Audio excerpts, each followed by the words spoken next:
Hey guys, അപ്പൊ ഞങ്ങളിതാ ഇപ്പൊ ഒന്ന് നടക്കാൻ പോവാ. ഇത് കണ്ടോ? ഹലോ സെയ്, നമുക്ക് പോവാം, നമുക്ക് പോവാം, നമുക്ക് പോവാം. ടാറ്റ. ടാറ്റ. ടാറ്റ. ആ താ, അതെ ഇത് താ. ഇത് ജസ്റ്റ് അവളുടെ ഒരു സ്നാക്കും ഒരു ഗ്ലാസ് വാട്ടറും കൂടി എടുത്തതേ ഉള്ളൂ, ഇൻ കേസ് അവൾക്ക് വേണമെങ്കിൽ കൊടുക്കാനായിട്ട്. അപ്പൊ നമുക്ക് നടക്കാൻ പോവാം. പോവാം. നമ്മുടെ ബ്രേക്ക് എടുക്കട്ടെ. ഇത് മെൽറ്റി സ്റ്റിക്സ് എന്ന് പറഞ്ഞിട്ടുള്ള ഒരു സംഭവമാണ് എലാസ് കിച്ചണിലത്തെ. അതാണ് ദേ അവർക്ക് കൊടുത്തിരിക്കുന്നത്. ഇത് വായിൽ വെച്ച ഉടനെ അതങ്ങ് മെൽറ്റാവും, അപ്പോൾ അതുകൊണ്ട് അവരുടെ തൊണ്ടയിലൊന്നും പോകത്തില്ല. നല്ല സ്നാക്കാണ്. ഇപ്പോൾ ഇവിടെ സമ്മർ ആയതുകൊണ്ട് തന്നെ പുറത്തൊക്കെ പോയി നടക്കാൻ നല്ല രസമാണ്. അതുകൊണ്ട് ഞാൻ എൻ്റെ ഓഫ് ഡേയ്സിലൊക്കെ ഞാനും കുഞ്ഞും കൂടെ ചുമ്മാ അങ്ങോട്ട് ഇറങ്ങും. ചിലപ്പം ബ്ലസ് ചെയ്യുക കാണും അങ്ങനെ. അപ്പം നമ്മൾ പോവുകയാണെങ്കിൽ ഒരു 1-2 മണിക്കൂർ വരെയൊക്കെ പോകും കേട്ടോ. ഇന്ന് പക്ഷേ നമ്മളൊരു ക്വിക്ക് വാക്കിനായിട്ട് ഇറങ്ങിയിരിക്കുന്നത്. കാരണം എനിക്കിന്ന് നൈറ്റ് ഡ്യൂട്ടി ഉണ്ട്, പ്ലസ് ഇപ്പം ജോബ് ഡ്യൂട്ടി കഴിഞ്ഞ് വരത്തേ ഉള്ളൂ. അവൾക്കാണെങ്കിലും നടക്കാൻ ഭയങ്കര ഇഷ്ടമാണ്, കാഴ്ചയൊക്കെ കണ്ട്. അപ്പോൾ അതുകൊണ്ടാണ് ഇന്നെന്നാൽ പിന്നെ ചുമ്മാ ഒന്ന് ക്വിക്ക് വാക്കിന് ഇറങ്ങാം എന്ന് വിചാരിച്ച് നമ്മൾ തിരിച്ച് വീട്ടിൽ പോകുന്ന വഴിക്ക് തന്നെ ബ്ലസ് ചേച്ചിനെ ഒന്ന് കയറി കാണണം, കുഞ്ഞുങ്ങളെ ഒന്ന് കാണാനായിട്ട്. അപ്പോൾ അതും കൂടി കഴിഞ്ഞിട്ട് വേണം നമുക്ക് വീട്ടിൽ പോകാൻ.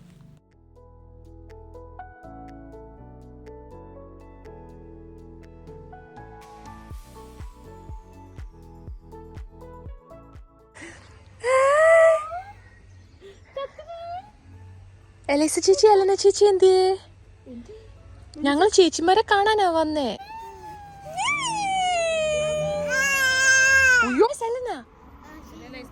Busy doing something. Okay. Oh my God. അച്ഛച്ചന്മാരൊക്കെ വന്ന് ഉമ്മയൊക്കെ കൊടുത്ത്. Thank you. Okay. Okay.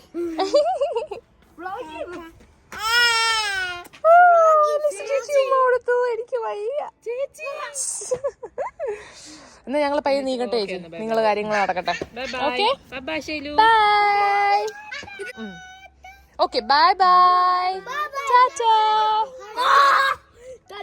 Tata. Tata. അതെ.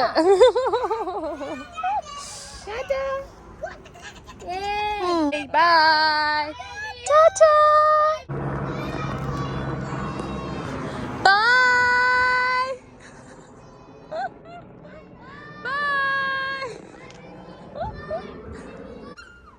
അങ്ങനെ നമ്മുടെ വീട്ടിൽ വന്നു. നൈറ്റ് കഴിഞ്ഞ് വരുമ്പം കഴിക്കാനുള്ള ബ്രേക്ക്ഫാസ്റ്റ് ഞാനിവിടെ റെഡിയാക്കുന്നതാണ് ഇപ്പോൾ ഈ കാണുന്നത്. വളരെ സിമ്പിളാണ് ഇതുണ്ടാക്കാൻ, എന്നാൽ ഭയങ്കര ഹെൽത്തിയും നല്ല പോലെ പ്രോട്ടീൻ റിച്ച് ആയിട്ടുള്ളൊരു പുഡിംഗ് എന്ന് വേണമെങ്കിൽ പറയാം. ഓക്കെ, ചിയ സീഡ്സ് ഉണ്ട് ഇതിൻ്റെ അകത്ത്, പിന്നെ കട്ട് ഫ്രൂട്ട്സ് ആയിട്ട് ആപ്പിളും ബനാനയാണ് ഞാൻ എടുത്തിരിക്കുന്നത്. പിന്നെ അത് കൂടാതെ ഡേറ്റ്സ് ഞാൻ ഇതിൻ്റെ അകത്ത് ബ്ലെൻഡ് ചെയ്ത് ആഡ് ചെയ്തിട്ടുണ്ട്, പിന്നെ നട്ട്സും പിന്നെ മിൽക്കും. That's it. ഓക്കെ, അപ്പം വളരെ ഹെൽത്തി ആയിട്ടുള്ള പ്രോട്ടീൻ റിച്ച് ആയിട്ടുള്ളൊരു ബ്രേക്ക്ഫാസ്റ്റ് ഓപ്ഷനാണ് ഇത്. ഇനി അടുത്ത പരിപാടി ഡിന്നർ പ്രിപ്പറേഷനാണ്. ഇന്നത്തെ മെനുവിൽ നമുക്കുള്ളത് ചെറുപയർ ദോശയും ടൊമാറ്റോ ചട്നിയുമാണ് കേട്ടോ. അപ്പോൾ ചെറുപയർ ദോശയുടെ ഹൈലൈറ്റ് എന്താണെന്ന് ചോദിച്ചാൽ നമുക്കിതിന് ഫെർമെൻറ്റേഷൻ്റെ ആവശ്യമില്ല, വളരെ സിമ്പിളാണ് ഉണ്ടാക്കിയെടുക്കാനും. ബാറ്റർ പ്രിപ്പയർ ചെയ്യാനായിട്ട് ഞാനിവിടെ എടുത്തിരിക്കുന്ന 1.5 കപ്പ് ചെറുപയറാണ്. അതിൻ്റെ കൂടെ തന്നെ ഒരു 3/4 കപ്പ് ഇഡ്ലി റൈസ് ഇല്ലെങ്കിൽ പച്ചരി ആഡ് ചെയ്യാം. അതുകൂടാതെ പിന്നെ ആഡ് ചെയ്തേക്കുന്ന ഒരു 3/4 ടീസ്പൂൺ ഉലുവ സീഡ്സ്. ഓക്കെ, ഇതെല്ലാം ഒന്ന് വാഷ് ചെയ്ത് ഇതുപോലെ ഒന്ന് വെള്ളത്തിയിട്ട് സോക്ക് ചെയ്യണം. ഒരു മിനിമം 5-6 hours സോക്ക് ചെയ്യുക. ഞാൻ ഓവർനൈറ്റാണ് സോക്ക് ചെയ്തത്. എന്നിട്ട് നമ്മൾ ഇതുപോലെ അരച്ചൊരു പേസ്റ്റാക്കി എടുക്കണം, പേസ്റ്റല്ല ബാറ്ററാക്കി എടുക്കണം. ഓക്കെ, എന്നിട്ട് നമുക്ക് ഫെർമെൻറ്റേഷൻ്റെ ആവശ്യമില്ല, ഇൻസ്റ്റൻ്റായിട്ട് ദോശ അപ്പം ചുട്ടെടുക്കാം കേട്ടോ. പിന്നെ ഈ ഒരു ചെറുപയർ ദോശയുടെ ബെസ്റ്റ് കോമ്പിനേഷൻ എന്ന് പറഞ്ഞാൽ തക്കാളി ചമ്മന്തിയാണ് കേട്ടോ. ടൊമാറ്റോ ചട്നി നമുക്ക് എല്ലാവർക്കും അറിയാവുന്നതാണ് ഉണ്ടാക്കാൻ, അതുകൊണ്ട് ഞാനിവിടെ പ്രത്യേകം അതിൻ്റെ റെസിപ്പി ഒന്നും പറയുന്നില്ല. പക്ഷേ അതിൻ്റെ കോമ്പിനേഷൻ അടിപൊളിയാണ് കേട്ടോ, ഭയങ്കര ടേസ്റ്റാണ്.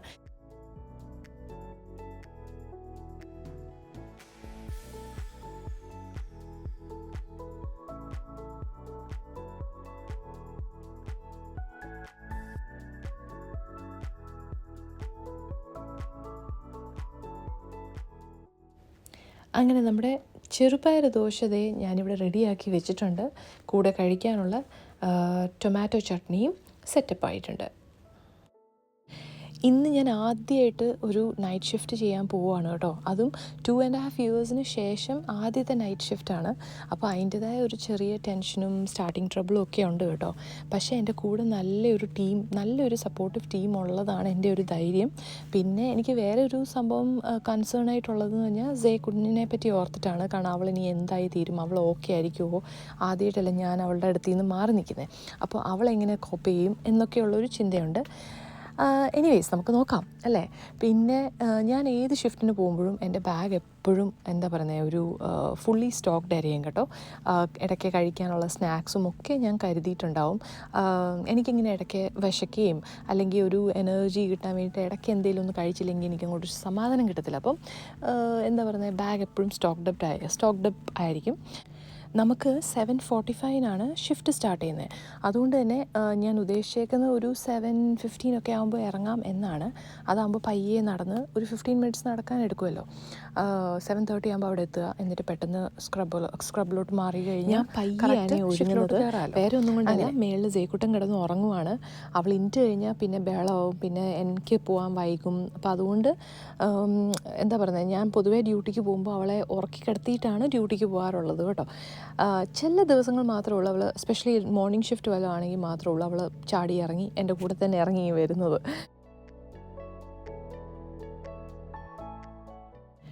ഇപ്പോൾ ഇവിടെ സമ്മറാണെന്ന് പറഞ്ഞാലും ചില ദിവസങ്ങളിൽ രാവിലെ സമയങ്ങളിലും വൈകുന്നേരങ്ങളിലും ചെറിയ രീതിയിൽ കാറ്റും തണുപ്പും ഒക്കെ തോന്നാറുണ്ട് കേട്ടോ. അപ്പോൾ അതുകൊണ്ടാണ് ഞാൻ ജാക്കറ്റ് എടുക്കുന്നത്.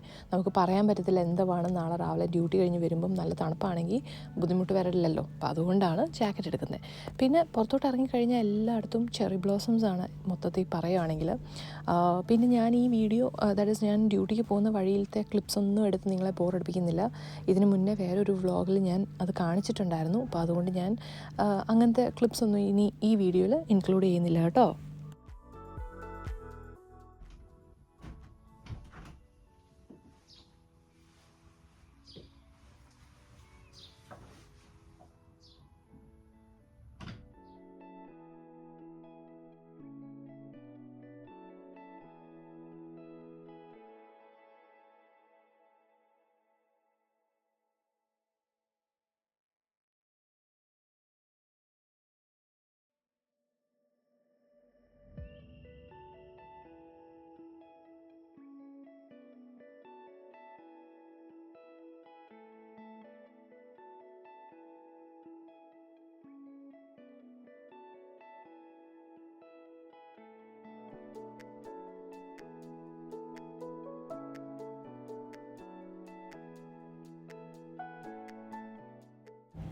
നൈറ്റ് ഷിഫ്റ്റ് സ്റ്റാർട്ട് ചെയ്യുമ്പോൾ തന്നെ നമുക്കൊരു ഹാൻഡ് ഓവർ കിട്ടും കേട്ടോ, ഡേ സ്റ്റാഫിൻ്റെ കയ്യിൽ നിന്ന്.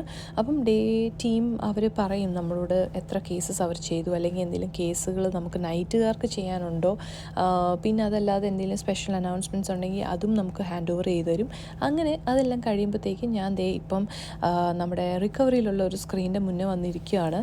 വേറെ ഒന്നുമല്ല, ഒരു നമുക്ക് വർക്ക് ബുക്ക് എന്ന് പറഞ്ഞൊരു സംഭവമുണ്ട് കേട്ടോ. എന്ന് പറഞ്ഞാൽ അടുത്ത ആഴ്ചത്തെ വർക്ക് ബുക്ക് റിലീസ് ചെയ്യും.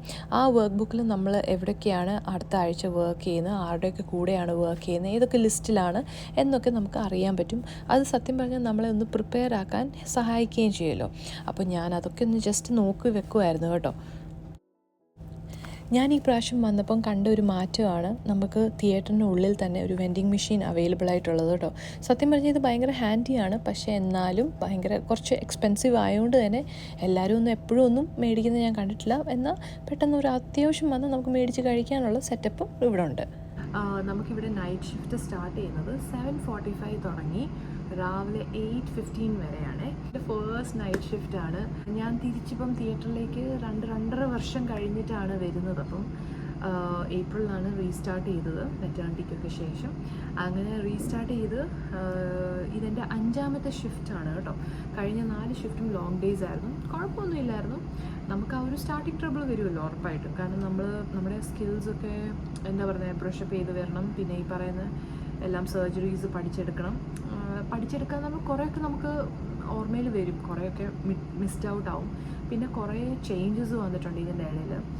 കുറേ പുതിയ ട്രേസ് ഇൻട്രൊഡ്യൂസ് ചെയ്തിട്ടുണ്ട്, പുതിയ സർജൻസ് വന്നിട്ടുണ്ട്. അപ്പോൾ ഈ വലിയ സർജൻസ് കൺസൾട്ടൻസ് ഒക്കെ വന്നു കഴിയുമ്പോൾ അവർക്ക് അവരുടേതായ പ്രിഫറൻസ് ആയിട്ടുള്ള കാര്യങ്ങൾ ഉപയോഗിക്കേണ്ടതായിട്ട് വരും. അപ്പോൾ അങ്ങനെ വരുമ്പോൾ നമ്മൾ പുതിയ സാധനങ്ങൾ അവരുടെ പ്രിഫറൻസിനനുസരിച്ചുള്ള ഓർഡർ ചെയ്യും ഡിപ്പാർട്ട്മെൻറ്റിലേക്ക്. അപ്പോൾ അങ്ങനെയൊക്കെ വരുമ്പോഴത്തേക്കും നമുക്കതൊക്കെ പുതിയ കാര്യങ്ങളാണ് കണ്ടോ. അപ്പോൾ അതൊക്കെ പഠിച്ചു വരണം. ഞാൻ സൂപ്പർ ന്യൂമററി ആണ്. സൂപ്പർ ന്യൂമററി എന്ന് പറയുമ്പം നമ്മുടെ കൂടെ വേറെ 2 രജിസ്റ്റേർഡ് നേഴ്സസ് ഉണ്ട് ഈ ഒരു ഷിഫ്റ്റിന്. അപ്പം ഡേ ഷിഫ്റ്റിലാണെങ്കിൽ ഞാൻ കൗണ്ടഡ് ആണെങ്കിലും ഞാൻ കൗണ്ടഡ് അല്ല, മനസ്സിലായോ? അപ്പം അത് ഒരു നല്ല കാര്യമാണ് സത്യം പറഞ്ഞാൽ. അപ്പോൾ നമുക്ക് ആ ഒരു പഠിച്ചെടുക്കാൻ പറ്റുന്ന ഒരു സമയം അവർ തന്നിട്ടുണ്ട്. പിന്നെ ഈ തന്നേക്കുന്ന സമയത്തിൽ എല്ലാം പഠിച്ചെടുക്കാനും പറ്റത്തില്ല, പക്ഷേ ബേസിക് ആയിട്ടുള്ള കാര്യങ്ങളൊക്കെ നമുക്കൊന്ന് മനസ്സിലാക്കാൻ പറ്റും. ഞാൻ കീപ്പ് ഇൻ ടച്ചിന് വന്ന സമയത്ത് പോളിസീസൊക്കെ കുറേയൊക്കെ എനിക്ക് പറഞ്ഞു തന്നിട്ടുണ്ടായിരുന്നത്. ഞാൻ പണ്ട്, ദാറ്റ് ഇസ് ഞാൻ തിയേറ്ററിൽ ഉണ്ടായിരുന്ന സമയത്ത് ഞാൻ ബ്ലൂ സ്ക്രബ്സ് ആയിരുന്നു ഇടുന്നത്. അത് ഞാൻ കാണിച്ചു തരാമേ. ബ്ലൂ സ്ക്രബ്സ് ആയിരുന്നു. ഇപ്പോൾ ഇൻഫെക്ഷൻ കൺട്രോളിൻ്റെ ഭാഗമായിട്ട് നമ്മൾ ഗ്രീനാണ് ഇടുന്നത്. ആൻഡ് ഈ ഒരു സ്ക്രബ് ഇട്ട് കഴിഞ്ഞാൽ നമുക്ക് തിയേറ്ററിൻ്റെ ഉള്ളിലായിരിക്കണം എപ്പോഴും. ഇന്നത്തെ ഷിഫ്റ്റിനെ പറ്റിയിട്ട് എനിക്ക് വലിയ ടെൻഷനൊന്നും ഇല്ലായിരുന്നു. കാരണം കഴിഞ്ഞ ആഴ്ച ഞാൻ ഡ്യൂട്ടിക്ക് വന്നപ്പോൾ തന്നെ നമുക്ക് വർക്ക് ബുക്ക് ആക്സസ് ചെയ്യാൻ പറ്റുമേ. അപ്പോൾ വർക്ക് ബുക്കിൽ നമുക്ക് നോക്കി അറിയാൻ പറ്റും നമ്മുടെ കൂടെ ആരൊക്കെയാണ് മെമ്പർ ഓഫ് സ്റ്റാഫ് നമ്മുടെ കൂടെ ഉള്ളത് വർക്ക് ചെയ്യുന്നതായിട്ട് ആ ഷിഫ്റ്റിൽ. അപ്പം അങ്ങനെ നോക്കിയപ്പോൾ എനിക്ക് കുഴപ്പമില്ലാത്ത നല്ലൊരു ടീമാണെന്ന് മനസ്സിലായി. അപ്പോൾ അതുകൊണ്ട് തന്നെ നമുക്ക് ആ ഒരു ടെൻഷനില്ല. പക്ഷേ എൻ്റെ ഇപ്പോൾ ആകെ ഒരു ടെൻഷൻ, അല്ലെങ്കിൽ ഞാൻ കുറച്ചും കൂടെ കൺസേൺഡായി വരുന്നിരിക്കുന്നത് സെയിലിനെ ഓർത്ത് മാത്രമാണ്. കാരണം നൈറ്റ് ഷിഫ്റ്റല്ലേ, ഇപ്പോൾ നമ്മുടെ ഫേസ്റ്റ് നൈറ്റ് ഷിഫ്റ്റാണ്. കുഞ്ഞ് ഇത്രയും നാളും ഞാൻ നൈറ്റിലില്ലാതെ നിന്നിട്ടില്ലല്ലോ. അപ്പം പ്ലസ് അത് മാത്രമല്ല, അവർക്ക് ഈ പറയുന്ന രാത്രികളിൽ മിഡ് നൈറ്റ്സ് ഒക്കെ വരുമ്പോൾ ഇടയ്ക്ക് അവൾ ഫീഡിനൊക്കെ എണീക്കും. അപ്പം ആ സമയത്ത് ഞാൻ അടുത്തുണ്ടെങ്കിൽ അവൾ ഹാപ്പിയാണെന്ന് കണ്ടോ. ഇപ്പം ജോബിയുടെ കയ്യിലാണ് കൊടുത്തിട്ട് വന്നിരിക്കുന്നത്. ജോബി പിന്നെ നാളെ ഓഫാണ് ഞങ്ങൾ 2 പേർക്കും. ഞാൻ ഫസ്റ്റ് നൈറ്റ് ആയതുകൊണ്ട്, ദാറ്റ് ഈസ് തുടക്കം ആയതുകൊണ്ട് നൈറ്റ്സിനെ ഞാൻ ബ്ലോക്കായിട്ട് എടുക്കാതെ ഇൻഡിവിജ്വൽ നൈറ്റായിട്ടാണ് ചെയ്യുന്നത്. ഒത്തിരി നൈറ്റ്സ് ഒന്നും ഇല്ല ഈ മാസം, എനിക്ക് 1-2 നൈറ്റേ ഉള്ളൂ. ജോബി മാനേജ് ചെയ്യും, അവൾ ഓക്കെ ആയിരിക്കും എന്ന് ഞാൻ വിചാരിക്കുന്നു. ഞാൻ പ്രാർത്ഥിച്ചിട്ടാണ് വന്നിരിക്കുന്നത്. ഭയങ്കര ടെൻഷനാണ്. പിന്നെ ഇടയ്ക്കിടയ്ക്ക് ജോബി എനിക്ക് അവളുടെ ഫോട്ടോ ഒക്കെ അയച്ചു തരുന്നുള്ളതുകൊണ്ട് അവൾ ഓക്കെയാണ്. ആസ് ഓഫ് നൗ അവളിപ്പം ഓക്കെയാണ്. ത്രൂ ദ നൈറ്റ് വരുമ്പോഴാണ് അവൾ ഇരിക്കുന്നത്. പിന്നെ നമുക്ക് നോക്കാം, അങ്ങനെ ഇരിക്കുന്നു. അപ്പം നമ്മുടെ നൈറ്റ് ഷിഫ്റ്റിൽ നമ്മൾ എന്തൊക്കെയാണ് ചെയ്യുന്നതെന്ന് ജസ്റ്റ് ഞാനൊന്ന് ഓടിച്ചു വിട്ട് പറയാം. First of all, night shift തുടങ്ങുന്നത് 7:45 തുടങ്ങി നെക്സ്റ്റ് ഡേ 8:15 വരെയാണ് കേട്ടോ, രാവിലെ. അപ്പം ഇറ്റ്സ് ലൈക്ക് അറൗണ്ട് 12.5 hours. ഇതിൽ 1 hour ബ്രേക്ക് വരും. പിന്നെ ഹാഫ് ആൻ അവർ വരുന്നത് 15 minutes 15 minutes for evening handover, 15 minutes for morning handover. അങ്ങനെയാണ് അവർ കൂട്ടുന്നത്. നമ്മുടെ ഷിഫ്റ്റ് സ്റ്റാർട്ട് ചെയ്യുമ്പോൾ തന്നെ, ദാറ്റ് ഈസ് നമ്മൾ ഷിഫ്റ്റിനായിട്ട് 7:45 വരുമ്പം നമുക്കൊരു ഹഡിലുണ്ട്. അപ്പോൾ ഈ ഹഡിൽ എന്ന് പറയുമ്പം മോർണിംഗ് സ്റ്റാഫിൻ്റെ കയ്യിൽ നിന്ന് നമുക്കൊരു ഹാൻഡ് ഓവർ കിട്ടുന്നതാണ് ഹഡിൽ. ഓക്കെ, അപ്പം ഇതിൻ്റെ അത് നമുക്ക് പ്രത്യേകിച്ച് ഇപ്പം നമുക്കിവിടെ പേഷ്യൻസ് സ്റ്റേ ചെയ്യുന്നില്ലല്ലോ. അപ്പം അതുകൊണ്ട് പേഷ്യൻസിൻ്റെ കാര്യങ്ങളായിട്ട് പറയാനൊന്നും ഇല്ലെങ്കിലും നമുക്ക് കേസസ് എത്രയൊക്കെ കഴിഞ്ഞു പോയി, ഇനി എന്തെങ്കിലും ബുക്ക്ഡ് ഉണ്ടോ, ഇന്ന് രാത്രി ചെയ്ത് തീർക്കേണ്ടതായിട്ടുള്ള കാര്യങ്ങൾ എന്തൊക്കെയാണ്, അങ്ങനത്തെ കാര്യങ്ങളെ പറ്റിയിട്ടുള്ളൊരു ഹാൻഡ് ഓവർ ആയിരിക്കും. പിന്നെ എന്തെങ്കിലും ഇൻസിഡൻസ് റേസ് ചെയ്തിട്ടുണ്ടെങ്കിൽ, അല്ലെങ്കിൽ എന്തെങ്കിലും ഡേറ്റക്സ് റിപ്പോർട്ട് ചെയ്തിട്ടുണ്ടെങ്കിൽ, അങ്ങനത്തെ കാര്യങ്ങളൊക്കെ നമ്മൾ ടീമിനെ ഒന്ന് അറിയിച്ച് ഒന്ന് അപ്ഡേറ്റ് ചെയ്യുന്നതായിരിക്കും. അപ്പോൾ അങ്ങനത്തെ കാര്യങ്ങളൊക്കെയാണ് ഹഡിൽ പറയുന്നത്. അപ്പോൾ അത് വലിയൊരു ലെങ്തി ഹഡിലല്ല, കൂടിപ്പോയി ഒരു 5 minutes അത്രയൊക്കെ വരത്തുള്ളൂ. പിന്നെ എന്താ പറയുക, നമ്മുടെ ഷിഫ്റ്റിനെ പറ്റി പറയുകയാണെങ്കിൽ, ഞാൻ തിയേറ്ററിലാണല്ലോ വർക്ക് ചെയ്യുന്നത്. അപ്പോൾ നമുക്ക് എമർജൻസീസ് മാത്രമാണ് നൈറ്റിൽ വരുന്നത്. ഓക്കെ, വീക്കെൻഡ്സിൽ, that is Saturday, Sunday and nights, അല്ലെങ്കിൽ ബാങ്ക് ഹോളിഡേയ്സ്, ഈ 4 സമയങ്ങളിലും, ദാറ്റ് ഈസ് അൺസോഷ്യൽ അവേഴ്സ് എന്ന് പറഞ്ഞിട്ട് നമ്മൾ അവരെ കാറ്റഗറൈസ് ചെയ്തിട്ടുണ്ട്. ഈ സമയങ്ങളിലെല്ലാം തിയേറ്ററിൽ നമുക്ക് എമർജൻസീസ് മാത്രമേ വരാറുള്ളൂ, എലക്റ്റീവ്സ് കാണത്തില്ല. നമ്മൾ നൈറ്റിൽ വർക്ക് ചെയ്യുമ്പം നമ്മളൊരു 6 member ടീമായിട്ടാണ് വർക്ക് ചെയ്യുന്നത്. 6 member. അപ്പോൾ ഈ 6 member എന്ന് പറയുമ്പോൾ 2 ടീംസായിട്ടാണ് സ്പ്ലിറ്റ് ചെയ്തേക്കുന്നത്. ഒന്ന് എമർജൻസി അക്യൂട്ട്സ് ടീമാണ്, ഒന്ന് എമർജൻസി മെറ്റേണിറ്റി ടീമാണ്. ഓക്കെ, അപ്പോൾ നമുക്ക് നമ്മുടെ ട്രസ്റ്റിന് ഒരു എന്താ പറയുക മെറ്റേണിറ്റി വിങ് ഉണ്ട്. അവിടെ ഒരു ചെറിയ തിയേറ്റർ ഉണ്ട്. അപ്പോൾ ആ തിയേറ്ററിൽ ഈ പറയുന്ന മെറ്റേണിറ്റിയിൽ ഇപ്പം ഡെലിവറി സ്യൂട്ടിൽ സാധാരണ നോർമൽ ലേബറായിട്ട് പ്രോഗ്രസ് ചെയ്തുകൊണ്ടിരിക്കുന്ന സാഹചര്യത്തിൽ എന്തെങ്കിലും കാരണവശാൽ അത് ഒരു എമർജൻസി സെക്ഷനിലോട്ടോ അല്ലെങ്കിൽ ഒരു ഫോഴ്സപ്സിലേക്കോ അങ്ങനെ മനസ്സിലായോ, അങ്ങനത്തെ കേസസൊക്കെ വരുമ്പോഴത്തേക്ക് തിയേറ്ററിലേക്ക് വരണമല്ലോ. അപ്പോൾ ആ സമയങ്ങളിൽ നമുക്ക് ഇവിടെ ബ്ലീപ്പ് അടിക്കും. അപ്പം ബ്ലീപ്പ് അടിച്ചിട്ട് ആരാണോ, ദാറ്റ് ഇസ് നമുക്ക് 2 ടീമുണ്ട്, ഏത് ടീമാണോ മെറ്റേണിറ്റി സൈഡ് ഹാൻഡിൽ ചെയ്യുന്നത് അവർ ഓടിച്ചേരേണ്ടി വരും. എന്നിട്ട് നമ്മൾ ആ കേസ് അവിടെ സ്ക്രബ് ചെയ്ത് സഹായിക്കേണ്ടതായിട്ടുണ്ട്.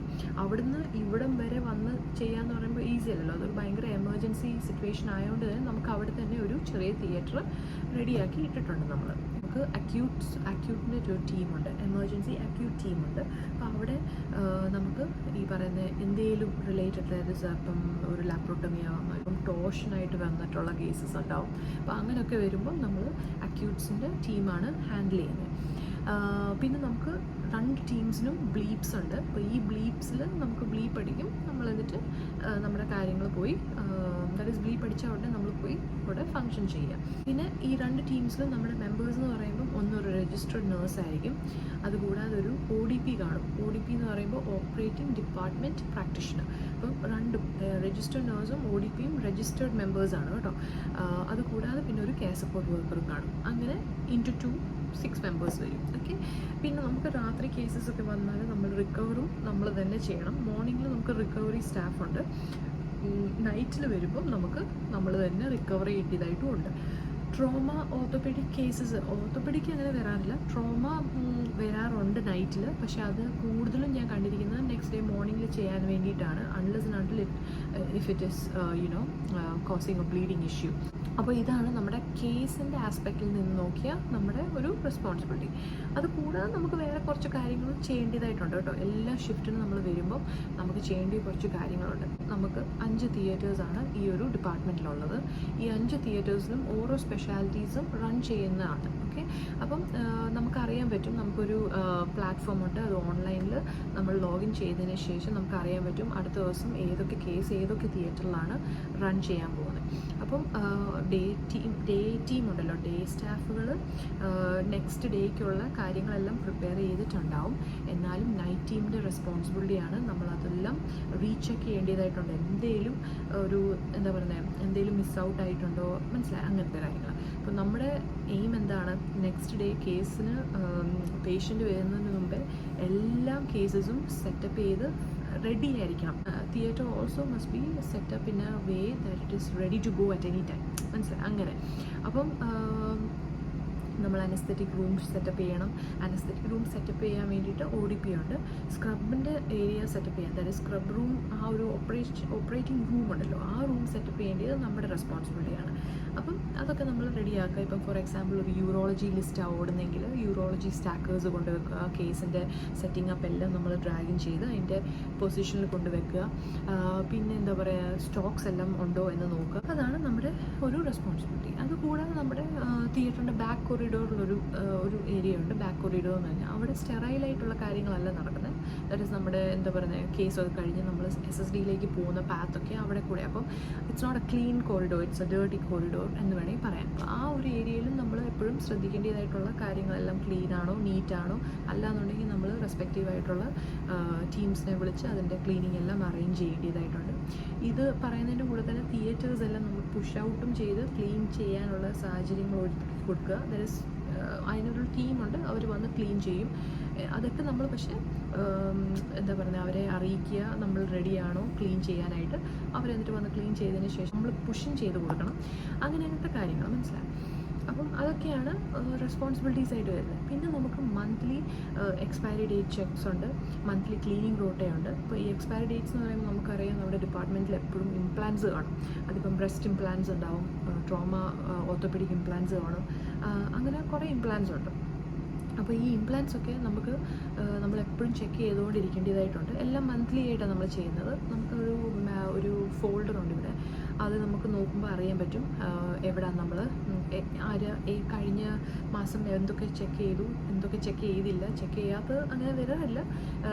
നമ്മൾ സ്ട്രിക്ട്ലി ഫോളോ ചെയ്യുന്ന ഗൈഡ് ലൈൻസ് ആണ് കേട്ടോ. അതൊക്കെ ഗൈഡ് ലൈൻസ് ആണ്, നമ്മളത് സ്ട്രിക്ട്ലി ഫോളോ ചെയ്യുന്നൊരു കാര്യമാണ്. നമ്മുടെ ഡിപ്പാർട്ട്മെൻറ്റ് നമ്മൾ ക്ലീനായിട്ട് സൂക്ഷിക്കണമല്ലോ. ഇപ്പോൾ ഇവിടെ 4:45 5 ഒക്കെ ആകുമ്പോഴത്തേക്ക് വെട്ടം വന്ന് തുടങ്ങും കേട്ടോ. അപ്പോൾ ഞാൻ പെട്ടെന്നൊരു ചായ ഇട്ട് കുടിക്കാം എന്ന് ഓർത്തൊരു കോഫി റൂമിൽ വന്നതാണ്. സോ ഇതൊക്കെയുള്ളൂ വിശേഷങ്ങൾ. നൈറ്റ് ഷിഫ്റ്റ് ഓക്കെ ആയിരുന്നു, കുഴപ്പമൊന്നും ഇല്ലായിരുന്നു. എനിക്ക് തോന്നുന്നു 2 കേസ് മാത്രമേ ഉണ്ടായിരുന്നുള്ളൂ. ഓക്കെ ആയിട്ടങ്ങ് പോയി. പിന്നെ എന്താ പറയുക, ആ ഒരു സ്റ്റാർട്ടിങ് ട്രബിൾ മാറി കിട്ടി. And this is it. ഇത്രയൊക്കെ ഉള്ളൂ വിശേഷങ്ങൾ പങ്കുവെക്കാനായിട്ട്. അപ്പം ഇതുപോലത്തെ വീഡിയോസുമായിട്ട് വീണ്ടും വരുന്നതായിരിക്കും. ഇഷ്ടപ്പെട്ടെങ്കിൽ ലൈക്ക് ചെയ്യാൻ മറക്കരുത്. നമുക്ക് പെട്ടെന്ന് തന്നെ ഒരു പുതിയ വ്ളോഗിൽ കാണാം. Until then, take care. God bless and bye.